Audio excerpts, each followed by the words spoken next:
My name is Zach Arnold. I'm a Hollywood film and television editor, a documentary director, father of two, an American Ninja Warrior in training, and the creator of Optimize Yourself.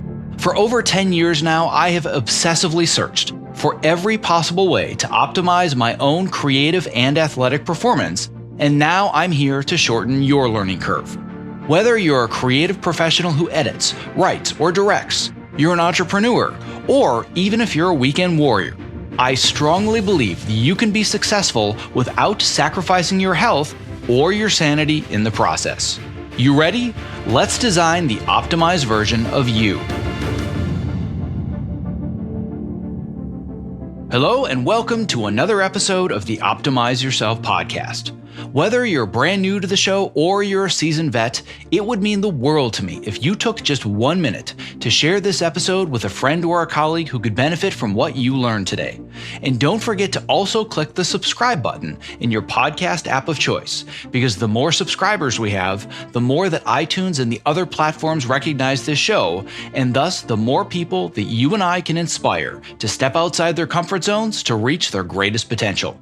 And now on to today's show, which is a special episode where I provide my articles in audio form so you have the opportunity to walk and listen instead of sit and read if that is your preference.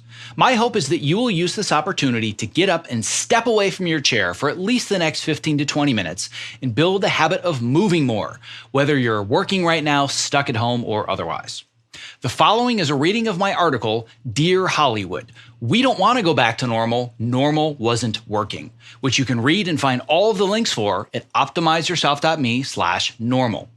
If you find this article helpful, it would mean the world to me if you would be willing to share it with your friends and followers via email, social, or otherwise. At the end of this article reading, I provide 3 very simple and concrete action steps to help get the word out about the importance of us protecting ourselves from the new normal that's about to come if we don't fight back. And that includes sharing the post, including what wasn't working for you before the pandemic hit that you never want to go back to, and tagging me so we can add your post to this growing list. Thank you so much for your support. Dear Hollywood, I have something I desperately need to share with you. You might find it surprising coming from a 20-year veteran who owes his livelihood to you, but it needs to be said, and I apologize if this upsets you. Actually, you know what? Sorry, not sorry. Your shows are not worth dying for. This is not the first time that I've expressed my frustration with the insane way in which we approach our livelihoods in this industry. The ridiculously long hours, the chronic sleep deprivation, the complete and utter lack of any work-life balance, and the families, marriages, and lives that are destroyed or taken way too early by the perpetual content machine that is Hollywood. In fact, I have spent the last 6 years screaming from the rooftops into any megaphone that I can find that we create entertainment for a living. We are not curing cancer. Sure, we all agree that things could be better in the entertainment industry, and we're all doing our best to make small changes here and there. But up until a few months ago, we were all just too busy to really examine what fundamental changes must be made from the ground up to better protect the livelihood of the craftspeople who sacrifice their health, their personal lives, and their sanity, all for the noble pursuit of creating more content. And then COVID-19 came along and it changed the game. Since the pandemic began, the entertainment industry worldwide has watched from the sidelines, crippled, lifeless, desperately scrambling to figure out what protocols to put in place so we can go back to work while simultaneously protecting workers from becoming infected. Whether it's the Cinematographers Guild, the Editors Guild, the AMPTP, the AFL-CIO, the DGA, SAG-AFTRA, IATSE, OSHA, and all of these other many organizations, everyone globally is doing its absolute best to figure out what it will take for us to safely resume production as quickly as possible. But in our desperate pursuit to overcome the immense challenge of working amidst a global pandemic so we can quote unquote get back to normal, we are overlooking the equally important and blatantly obvious issue that is yet to be addressed. Normal wasn't working. The fallacy of building the plane while flying it. For decades, Hollywood has fallen prey to the fallacy of building the plane while flying it, an idiom popularized by Silicon Valley that was born from iterative software development, whereby you ship your product as early as possible, you fix it, you ship it again, you fix it again, and so on, as opposed to tinkering and fixing for years privately within a controlled team before you ship to the public. The industry has been aware for decades that the demanding hours and harsh working conditions are less than ideal for everyone involved, all the way from the PA getting coffee up to the mega directors and the Oscar-winning stars, not to mention the boots-on-the-ground craftspeople who spend 16 to 20 plus hours a day on set, not including their horrendous commutes, or the post-production professionals that are sleeping in their edit bays to meet insane deadlines and impossible delivery schedules. But there's just too much to do with too little time to stop the machine and really fix it. While I do believe the industry has made some good faith efforts to implement incremental changes to better protect the craftspeople, there has yet to be any transformative change. And the argument for this was simple: the show must go on. Well, guess what? For the first time in cinema history, the show is not going on. The plane is no longer barreling through the air at 575 miles per hour, such that we can't make substantial repairs and upgrades. We can no longer make the excuse that there isn't time or the budget to change the working conditions and demands of our industry, since deadlines and release dates have already been set and they must be met. For the first time in cinema history, the plane is stuck in the hangar. For the first time in cinema history, we have the opportunity to build a brand new plane. But in order to fix something, we first have to be willing to recognize what wasn't working. A standard contract that expects a 60-hour work week before any discussion of overtime was not working. Eating lunches at our desks because it's socially unacceptable to take breaks wasn't working. The cultural pressure to show up to work every single day, even when you were sick and you could make other people sick, definitely wasn't working. Certainly not going to work going forwards.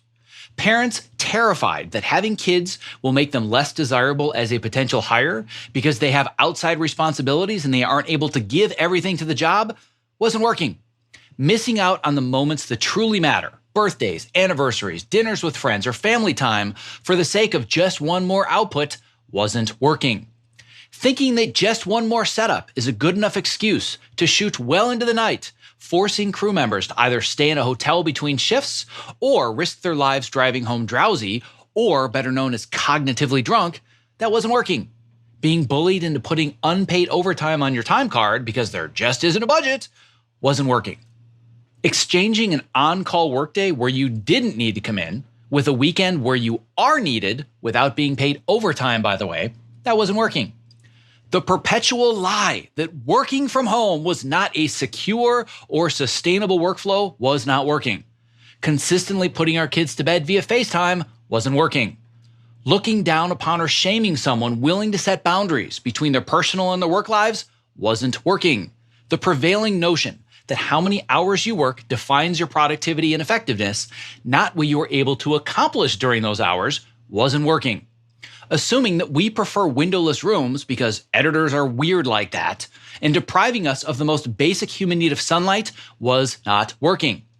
Wearing your sleep deprivation badge of honor and bragging about how many nights you slept on your couch to meet deadlines wasn't working. The assumption that you can process 4 to 6 hours of dailies per day and still keep up the camera, plus deliver editor's cuts with detailed sound design and music beds, with only 3 days after production wraps your episode, well, that wasn't working. The argument that transitioning from a successful multi-season show to season 1 of a new show requires a substantial pay cut because pilots in season 1 shows have lower budgets, that was not working. Not giving the assistants the ability to negotiate a rate based on their skills or their experience and capping them at scale no matter what was not working. The vast majority of high-profile reality and unscripted shows being non-union and providing zero protection for their cast and crew wasn't working. The toxic work culture that eventually led to the Me Too movement wasn't working. The belief that quote-unquote hiring the most qualified candidate was enough justification to overlook the lack of diversity and minority representation in our industry wasn't working.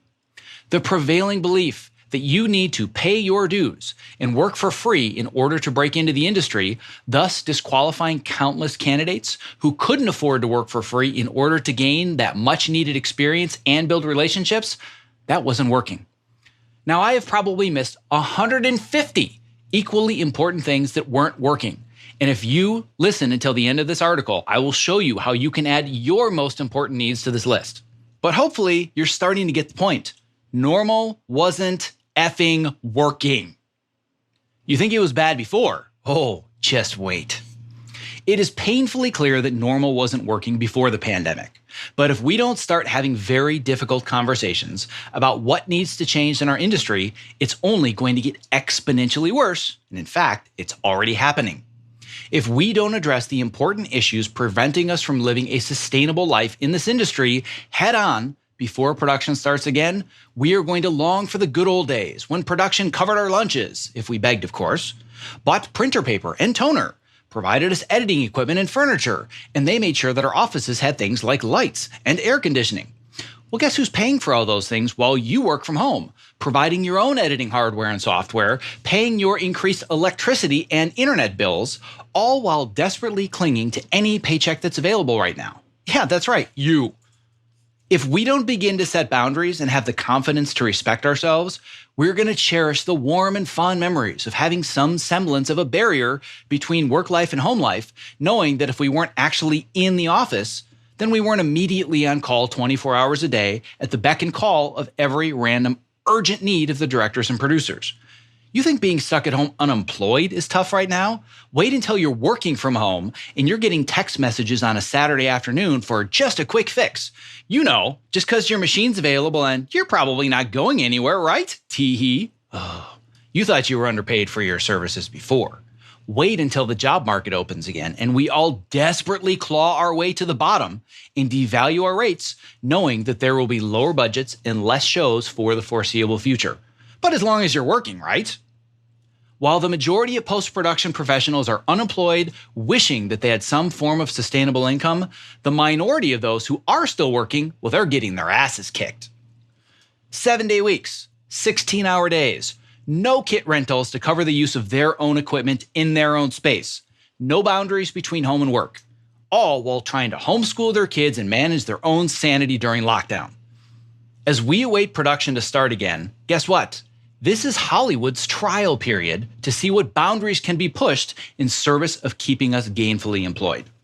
How much are we really willing to concede in exchange for what will be smaller paychecks for more work in even less time than before?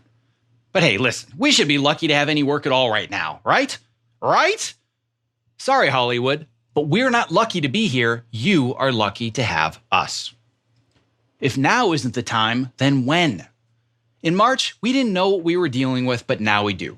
COVID-19 isn't going away anytime soon. We are playing a long game of chess for at least a year or even more. At some point, we have to figure out a way to get back to work safely with minimal exposure to the virus. Lives will absolutely be lost, but this industry, frankly, was killing us before the pandemic. We are just now more acutely aware of the dangers that we face. Thankfully, we have countless organizations and medical professionals that are compiling hundreds of pages of industry-wide guidelines, all of which I shared at the top of this article, which outline in excruciating detail the necessary safety guidelines and protocols that must be put in place in order to protect all of us. But while the professionals focus on the safety protocols that will protect us from COVID-19, we as individuals need to focus on the importance of this moment and the stance that we must take now to protect us from ourselves. As I argue in excruciating detail in a previous article, it is so tempting to blame the studio executives and producers for the poor working conditions and the unhealthy lifestyles, but it's not their fault. This is our fault. We have spent decades collectively enabling, accepting, and perpetuating all of the behaviors outlined above, all in fear of losing our jobs. But guess what? Practically none of us have jobs right now anyways. For the first time in cinema history, we have nothing to lose. If ever there was a time to set boundaries and demand change, it is right now. The list of requests is overwhelming. I totally get it. We are not going to change everything overnight or frankly, ever. But while we have this window of opportunity, we need to focus on what I believe are the three most vital things that we must not back down on when production begins again. Number one, do not sign liability waivers. Seriously, I can't believe I even have to write this. But there's no more important precedent to set with the industry than our refusal to sign away our lives, literally, for the privilege of having work. Number two, the standard, quote unquote, said very sarcastically, 60-hour work week has to go, period. Point me to a scientific study that shows more work hours beyond 45 leads to increased productivity and creativity, and I will send you 100 studies that definitively disprove your theory. More hours does not equal more output.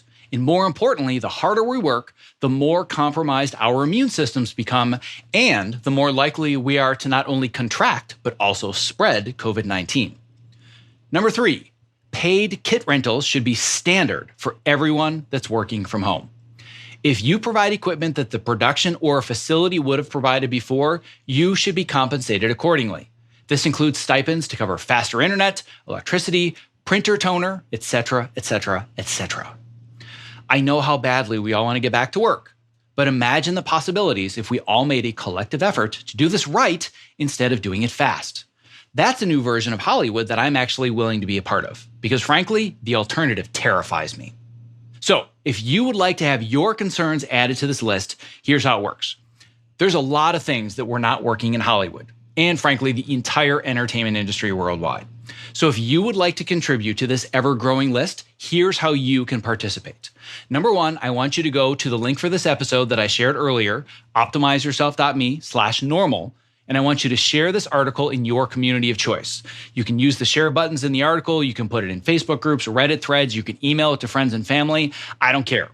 Number two, when you send your post, I want you to specifically express what wasn't working for you in your life that needs to change. Very common example, being stuck in traffic for 4 hours a day wasn't working. And then number three, this is the most important part. I need you to tag me so we can find your post and we can add it to this article. At the URL for this article, I provide links to my Facebook page, my Instagram profile, my LinkedIn profile, and my Reddit profile. By the way, I'm not on Twitter and I will not be caught dead there. I promise that I and my team are going to do our best to keep up with all of your posts and add your concerns to this list anonymously. Collectively, we can all make change happen. I hope you enjoyed my reading of the article, Dear Hollywood, We Don't Want to Go Back to Normal, Normal Wasn't Working, which can be read at optimizeyourself.me/normal. As a reminder, if you find this article helpful, it would mean the world to me if you would be willing to share it with your friends and followers via email, social, or otherwise. At the end of this article reading, I provide 3 very simple and concrete action steps to help get the word out about the importance of us protecting ourselves from the new normal that's about to come if we don't fight back. And that includes sharing the post, including what wasn't working for you before the pandemic hit that you never want to go back to, and tagging me so we can add your post to this growing list. Thank you so much for your support. Thank you for listening. Stay safe, healthy, and sane, and be well.